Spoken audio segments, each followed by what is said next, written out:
This is Sports Charlotte, the podcast about sports in Charlotte. My name is Herb White. I'm editor-in-chief at the Charlotte Post. This young fellow is Cameron Williams, who is a sports reporter and, frankly, a little bit of everything else reporter at the Post. The date, Thursday, January 22nd, 2026. And since the entire region is wondering about snow, something that apparently folks are still not accustomed to around here, we can start with some sunny news. If you're the Carolina Panthers, Tetairoa McMillan is the NFL Rookie of the Year, according to the Pro Football Writers of America. First Panthers player to ever be named such. He was also named Offensive Rookie of the Year. He's the second Panther to earn that honor behind Cam Newton in 2011. He's also a finalist for the really big award, which is the Associated Press Rookie of the Year. Impressed yet? I never said I wasn't impressed with him. I still think they should have took defense. We were going to get into that as well. So I know. Look, I'm going to give T-Mac his flowers, his props, because we give props on the Sports Charlotte podcast. I think he did extremely well to come into a situation where he was kind of thrown to the fire. I mean, a lot of rookies, you don't come in and immediately you're a team's one. There was speculation that Xavier Leggett may be the one. He had a case of the drops. Again. A lot. And then with Adam Thielen leaving and all that went into that, I will say this: Jalen Coker was mighty impressive. But 70 catches, over 1,000 yards, 7 touchdowns, great stats. I mean, and for a team that, to put it bluntly, was quite abysmal in recent years, they made the playoffs, had a good showing in their playoff game in a tight loss. So, yeah, hats off to him. I do think he made a key impact on this team, opened up things in the run game because, I mean, if you can make teams guard you honestly in the pass game, it's going to open up things in the run game. And I think we saw that time and time again this season with the Panthers. They were able to run because of the pass. They were able to pass because of the run. And I think it complemented each other well. You're right. He deserves all the flowers that are coming to him. I, for one, will not let it rest that I was the one who pushed for this dude to get drafted in the first place because of, basically looking at his highlights in some games that Arizona played when he was with the Wildcats.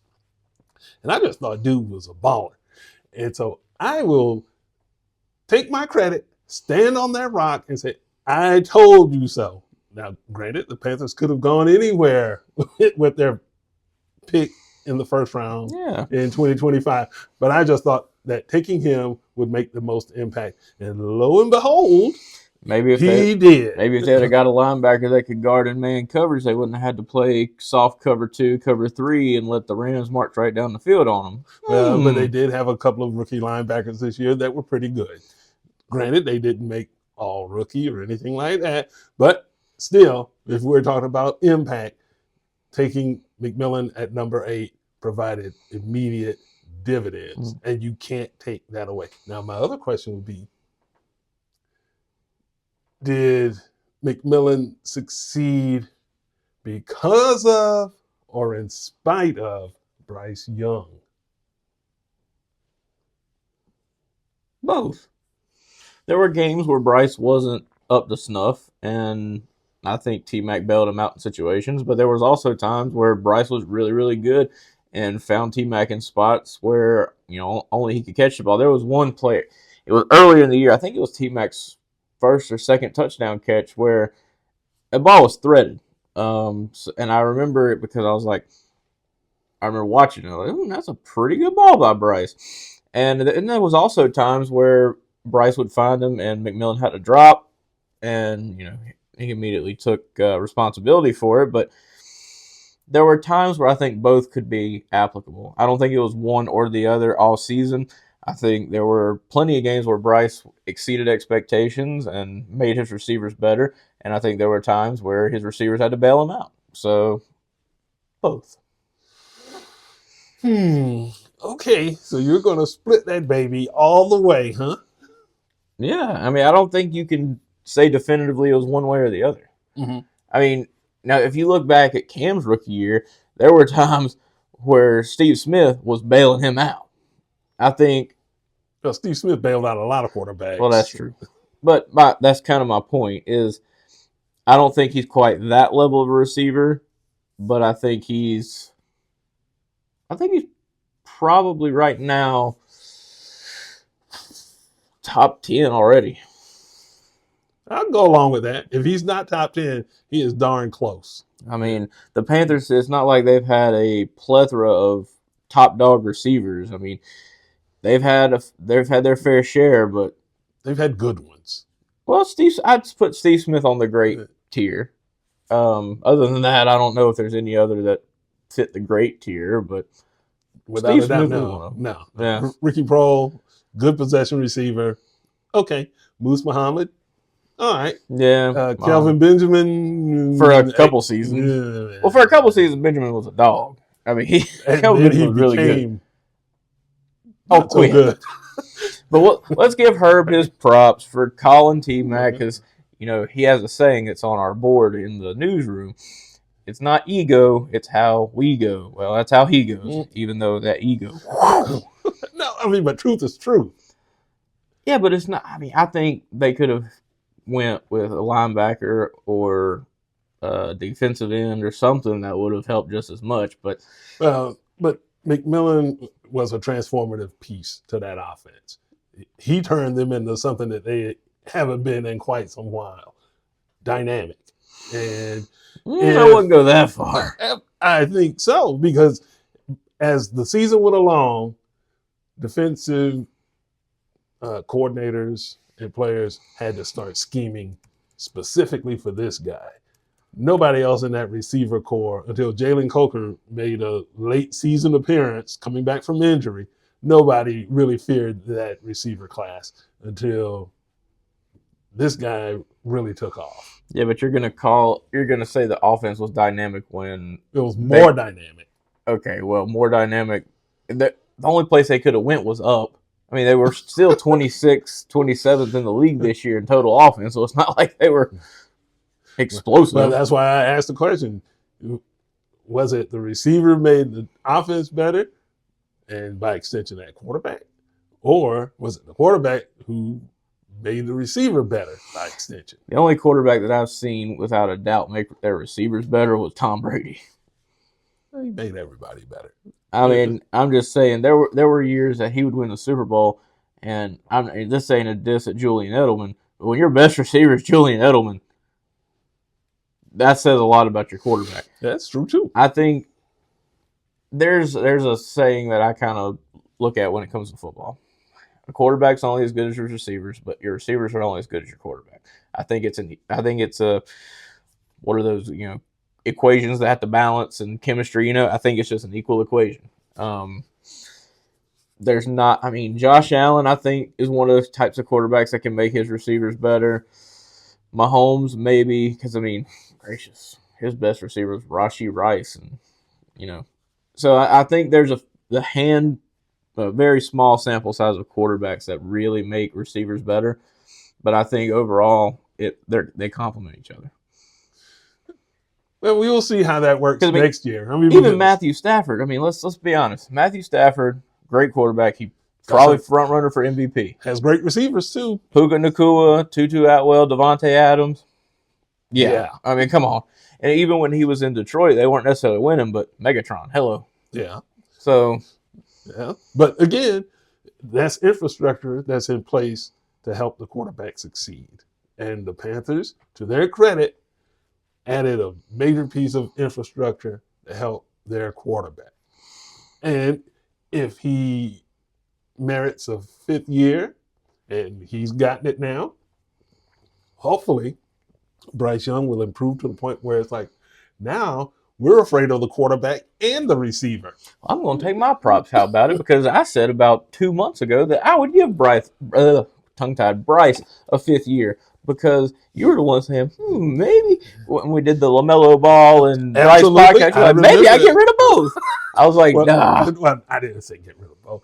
I remember saying, I don't know isn't a very good strategy when it comes to, do we give this dude an extension? Well, based on last night, not to go down a rabbit hole, but LaMelo Ball with his 2 points when they desperately needed him to do something. Woo-hoo. Everybody has an off night. You can't afford to have an off night against a team like the Cavs. Anyway, this ain't a basketball pod. No, it's still all football. It is all football, and we're talking about the NFL. And so let's make the transition, because you insist upon it, making the transition to the conference title games this weekend. We're going to squeeze this in the middle. I like this. Well, we're staying on the NFL theme. So what say you? I think the NFL playoffs have lived up to the hype, at least to this point. There hadn't been too many blowouts. Yeah, the Seahawks did have their way against the 49ers. Mm-hmm. But overall, they've been really solid games. Outstanding games. The Chargers gave the Patriots a run for their money. Okay, maybe not the Houston game versus Pittsburgh. That was a little. But overall, really solid playoffs. And just looking at these 2 games, the Patriots and Broncos, absolutely gut-wrenching for Denver fans. And you come back and you win that game in overtime against Buffalo, and an absolute dandy of a game. That game and the Rams-Bears game were 2 of the best playoff games I've seen in a long time. And that's not discrediting the Panthers and Rams. That was a good game, too. It was a really good game. But come to find out, Bo Nix got hurt on like the second to last play before they kicked the field goal to win, and he's having surgery, or he's already had surgery. I think this Tuesday was when Sean Payton, their coach, said he was having surgery. But they're going to have to start a quarterback against a New England defense that's been stingy, that hadn't thrown a pass all season. Yeah, and then there's Drake May. Shout out to Myers Park High School. Drake, he could be a future first ballot type guy. But don't start comparing him to Tom Brady. I've never done that. Now, I've had people text me saying, this guy could be the next Brady. I'm like, he could be. Let Tom Brady be Tom Brady. Let him marinate a little bit. Because people try to do the same thing with Mahomes, and I don't think Mahomes is there. I know FOTP and Observer writer Langston Wirtz swears up and down Mahomes is a better quarterback. I'm like, let's pump the brakes. Everybody has their own space. Let these folks be themselves. But I do think the Patriots are going to win and win big. And yes, the Broncos have a good defense, but I don't think the Broncos are going to be able to put up 17 points. Okay, well, unless Jarrett Stidham will obviously like to have a word with anybody who doubts him. He can have a word, but it ain't going to matter. Well, if we come back next week and the Broncos have won, I'm going to have to eat my crow. But unless Denver forces points off turnovers, pick sixes, scooping scores, things like that, this game, 28-10 Patriots. Okay. All right, how about the NFC? A lot of points. I think a lot of points could be scored in this game. If you look at their second regular season matchup, the Rams and Seahawks, the Seahawks had to go for 2 in overtime to win that game. It was a high-scoring game, but I think the Seahawks are really, really good. They're playing well right now. It's going to be tough for LA, but I'm never going to count out Matt Stafford. That man is good. Yeah. I mean, they had the Bears dead to rights, and the Bears, like they've done quite often this season, they mounted comebacks. They mounted a comeback in their first playoff game against the Packers. That throw by Caleb Williams, holy smokes.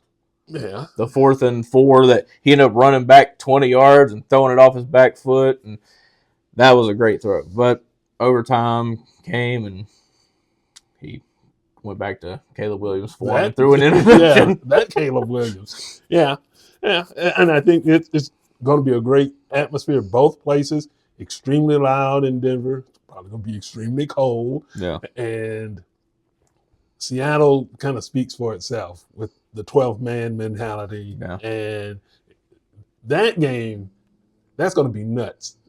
Two teams that have already seen each other twice this year. Yeah. And it's going to be a rocking atmosphere in Seattle.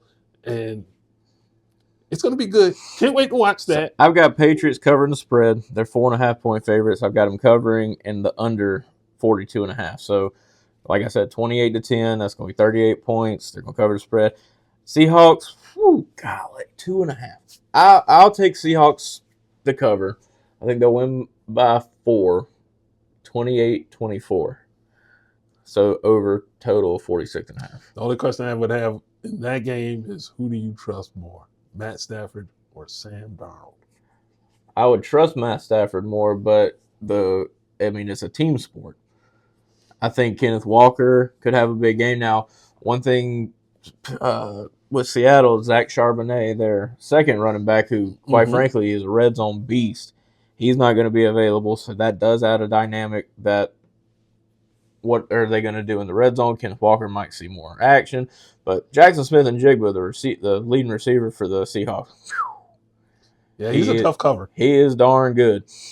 I mean, from an offensive perspective, if you're an offensive person, this is the game for you. Puka Nacua, Devontae Adams, Jackson Smith-Njigba, Kenneth Walker, Blake Corum, Kyron Williams, and then the quarterbacks who Sam Darnold's had a great year. Matt Stafford's had an MVP caliber year. I just hope it's a good game. It's going to be great because, to me, historically, the conference championship round has typically been better than Super Bowls. Maybe not in the last 10 or so years. Super Bowls have gotten better. Yeah. They've been more competitive. There has been a lot of every year, yeah, those conference championship games tend to be Rocco Socko good. And I can't wait to see these.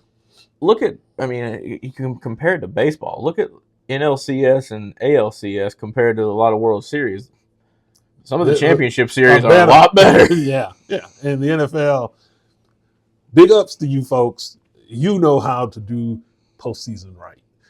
Let's move on. I still think you should re-rank and stuff, but I don't like how I would play it in bracket format. I don't like how if the 7 seed upsets the 2, then the 7 goes to the 1, and play it like a bracket. Is anybody else complaining? I've heard several people complain about that very reality.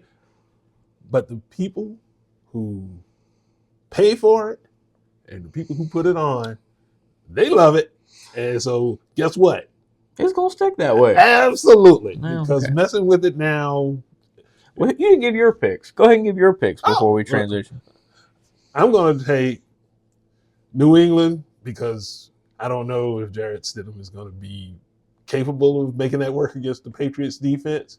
And I am going to take Seattle, and we're going to get a rematch of Tom Brady versus Russell Wilson.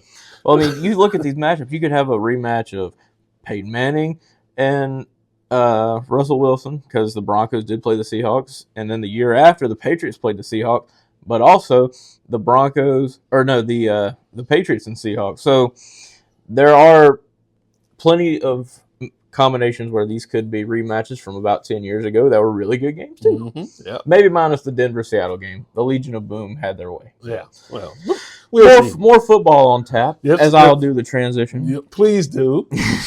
I had the chance to go to West Charlotte High School last night as they introduced new coach, not new to the area, but new to West Charlotte, DJ McFadden, to the parents and players alike. And I was the only media person there. Wonder why. Everybody else was busy, or what? Or maybe high school football isn't. Well, the Hornets were at home on national TV. Okay, I'm just saying. I mean, yeah, but it was good to see kind of DJ's outlook and plan to reshape the culture of West Charlotte High School, and not to dismiss anything that Sam Griner put in place before he was dismissed last December. He rebuilt them. Mm-hmm. He took them from a team. Out of the dirt.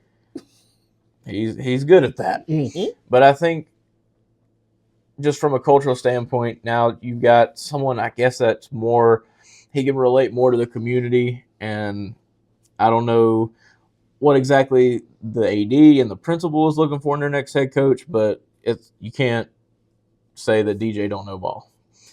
His accolades speak for themselves. 2-time state champ as a player at Independence under Tommy Knotts. Goes on to play Division I college football before finishing his career at Winston-Salem State, rival of the Golden Bulls. Well, yeah. But I think that I don't see West Charlotte missing a beat. I don't think they're going to have a lull year. I really don't. West Charlotte's always got really, really solid athletes, and they will again this year. Assuming, of course, people don't transfer out, because the transfer portal has hit the high schools hard and heavy. It's been around for a while, though. Yeah, but it's just rampant now. Now it's like people don't even care. Now that CMS has school choice and you got magnet programs everywhere, you can hop, skip, and jump because I'm going to be in this class, when in reality, you did it for football or you did it for basketball. Mm-hmm. When I told you that a source tipped me off that he was being hired, what were your initial thoughts? Because you know the high school scene well enough around these parts to kind of talk a little bit about this. Did it shock you that he wanted to leave Independence? No, not. Yes, I will go there, because I would imagine that West Charlotte and Independence are peers when it comes to football. They're rivals. Yeah, they're peer schools, and so is one that much better in terms of the job and what it brings than the other? I think they're right there even. And so to me, maybe it's the coach just wanted to try something different. When you're so identified with the school, you want as a player there, you're ingrained in the community. Sometimes, you just need to see what else is out there. And West Charlotte is a good place to see what's out there without having to go back and rebuild something from scratch. Did you talk to DJ? No. I mean, to me, that's just human nature. Sometimes, I'm a big movie fan. Yeah, slightly. And so I look at it the same as the line Clint Eastwood uttered in Magnum Force. A man needs to know his limitations. I don't even know what that movie is. Well, go look it up sometime. Okay. But anyway, that to me is encapsulating where DJ McFadden is in terms of, okay, well, I've done this at Independence. Now, granted, he hasn't won a state title, but as a coach, which is totally different than winning it as a player. So to me, as a coach, maybe this is the best opportunity to go out and make it happen, other than at Huff. Yeah. Of course. Now, you're in the same classification as Huff, so there is that. Well, the reason I asked that question, if you talk to him, is because you pretty much hit the nail on the head. He was like, first thing he said, he did a big old spiel to the parents and stuff before I had a chance to talk with him one-on-one. And he said, I felt complacent. He's like, it was almost like I didn't leave high school. People knew me around there. People knew me more so as the player DJ, and complacency started to set in. And when you start feeling like you know it all and you're complacent, in a way, you start to regress. And he's like, I just wanted something new. I wanted a new challenge. And while he doesn't think the challenge aspect comes from having to rebuild his program, because he thinks the program's in a good spot, talent-wise and things like that, he just said he wanted something new. And so, props to Herbie. He kind of knew. I've been around long enough to have seen him and chronicled the whole thing. Yeah. And so, but good for him. And if you're going to fire a coach, I don't care if it's high school or the NFL or the Olympics or whatever. If you're going to fire somebody, you better be able to upgrade. Yeah. And not to say that DJ is an upgrade over Sam Griner, because Sam still has 2 state titles as a coach. DJ has 0.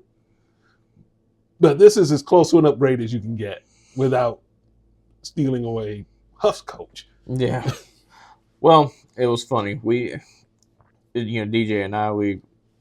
oftentimes will just shoot caution to the wind. And I did ask him though. I was like, I wanted to get your thoughts on, because he, in his little preamble, he talked about, or a parent asked him, what, with the ever evolving ways of the transfer portal that's non-existent, although it is existent in high school sports.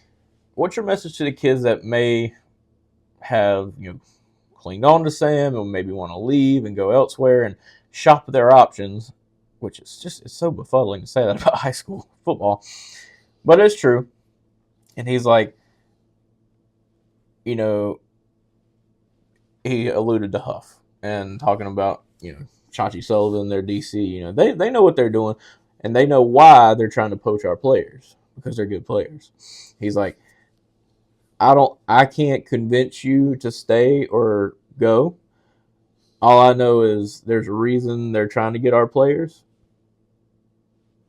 I'll leave it at that. And I thought that was like the biggest KO punch, because it's like, well, if you're trying to poach players, obviously you think highly enough of them to try to do that. So it was not necessarily a rally cry or a battle cry, but just a way of saying, hey, look, we can have something very special here. Do you want to be here? If you do, great. Jump on board. We can do this thing. If not, it's not like I'm going to be begging and pleading, on my knees at your doorstep trying to get you to stay. So I thought that was a very well thought out response by him. And quite frankly, it is I called it the proverbial husky hump. And I asked him about it. He's like, I'm not necessarily focused on that game right now. I know, obviously, we're in the same classification, and it could and more than likely will come down to that game again. Just the talent level of these two teams, I don't think there's anybody better than those two teams, talent-wise, and you didn't exactly have a regress as far as the coach level at West Charlotte. So far and wide, I don't see any other team competing with these two to get to a state championship. I think it's going to be the West Regional Final in 2026. We shall see. I'm calling it now in January. Quadruple P goes on record. Okay. I will get that P back. Perhaps. Well, there's another P. Perhaps. But I think that the West Charlotte Huff rivalry will continue on. And right now, don't say rivalry. Huff don't consider it a rivalry because they have never beaten them. Yeah, that's true too. It's only a rivalry when you start beating each other. That's true. And so maybe it will become one instead of a one-sided affair. That Huff's only had one-sided affairs with anybody in CMS. Since Baker's taken over, he hadn't lost to a CMS team. Well, and that might be enough incentive for Coach McFadden and his 2026 Lions to rally around. Because DJ never lost to anybody in CMS. Even DJ didn't beat him. Well, clearly. Yeah. But then again, Independence has a certain kind of talent. West Charlotte has a certain kind of talent, and it's not exactly equal. So then the question becomes, can he get the most out of that talent that's at West Charlotte? I tend to think you can. Yeah. First thing you have to do is get them out there. Yeah. Then you got to get them to buy in. Then you got to play that way in order to win. So that is where the challenges lie for any coach, for that matter. And if it's one thing to coach up guys who may not be as talented as an opposing team, it's another thing to coach up really talented players and get them where everybody wants to go or where everybody should want to go. But we'll see how that works out. I think that's going to be great. I don't want to give away all the goodies because I am working up a story on this right now. But I thought it was neat that he outlined, he has 4 key principles that he wants his team to live by, not only on the field, in the classroom, out in the community, at home. He's like, I'm not coaching you just to be a football player and get you to play college football. That's the route for some. But he's like, out of 100, maybe 5 might go D1. So you're talking about a small amount of players that he's actually going to coach to the highest level of college football. he's looking to make better men out of the players that he has, make them better sons, better fathers one day, better husbands. And so I really took that to heart, because like that's what you want as a coach. You're not looking to just win ball games. If that's what you're looking for, you're in it for the wrong reasons. You make a good point, but history books will ultimately look at wins and losses. Now, your players will talk about your legacy. Yeah. But history will say... You can't convince me that the players that Jupiter Wilson at Garinger coached this past year aren't going to leave there knowing that he as a coach and as a leader made an impact on their lives moving forward. Garinger, there's not players going D1. That's not a cut. It's a fact. At least right now, they're not players going D1 to play Division I football. But if you have the right person in there, that kid may go down a totally different path in life than the course it was set on. And I think having good leaders in place is ultimately what CMS wants and is what kids need, because without good leaders in your life, who knows what else will happen. Yeah. So, but congratulations to Coach McFadden, and maybe one of these days we'll get him onto the podcast. That would be fun. He did before I left. He did say, "Hey, let me know if you need anything." So DJ might be giving you a call. There you go. Answer the phone too, because he answers text. This generation, I know DJ's a generation behind, but or maybe ahead, because he's in his 30s. Well, late 30s. Oh, if he graduated high school. About you. No. I'm saying DJ.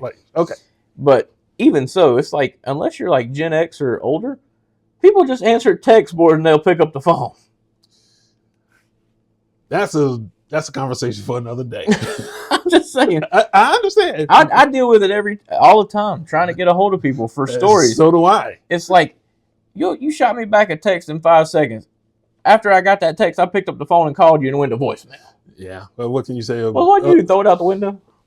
Yeah, probably. But what can you say about a generation that'll break up over a text?